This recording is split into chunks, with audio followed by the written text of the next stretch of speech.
Hey everybody, this is Vince Miller. Thank you so much for joining me for another devotional today. We are in Malachi chapter 2. I'm going to read verse 10.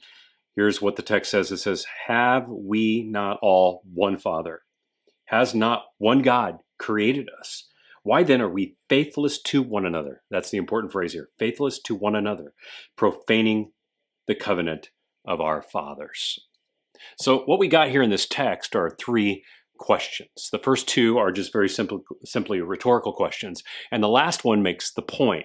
The focus of concern here is the covenantal relationship the spiritual brothers have with each other and thus with God.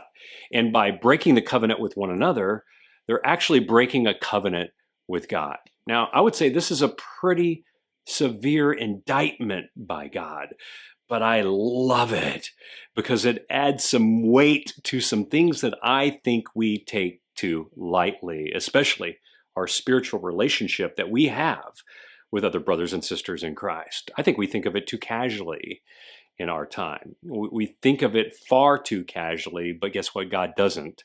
This is why he's coming down hard on them right here. This is because we are responsible to each other. This is born out of a covenant. By the nature of being a son of God or a daughter of God, we have been imparted a spiritual identity, son and daughter. Because you see, we have a spiritual father and a spiritual family. And the spiritual family actually takes precedence over even our natural family. I hope I made you a little uncomfortable there. Let me give you an example. In my home, I have a wife and a daughter and two sons. These four are connected to me naturally, right? But I also have a spiritual relationship with them. They are my brothers and sisters in Christ. Therefore, under the covenantal relationship initiated by God, I have a higher spiritual responsibility to them that supersedes even my natural relationship. And this is true with even you and me. So do you know what that means? It means we cannot act faithless to one another, as the text says here.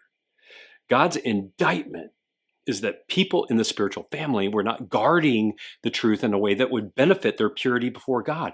They weren't taking responsibility for helping one another live in obedience to the faith. Guys, this is why we need spiritual community in our lives. You can't be a Christian and reject spiritual brotherhood. It's just simply not possible. Now, belief in our Father is a personal choice. I understand that. But it has to be lived out in covenant with people who are our brothers and sisters in Christ. To try to do so otherwise is impossible. It actually is to reject the identity that God gave you as a son, and it rejects the weight of the covenant that God gave to us, and therefore we reject all the blessings that only come by the means of a family.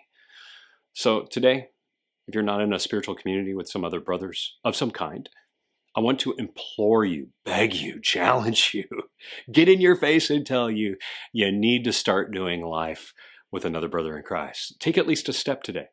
Call a brother up who you know, take him out to lunch, have a spiritual conversation, and see if you don't discover some spiritual blessings that you have been missing out on.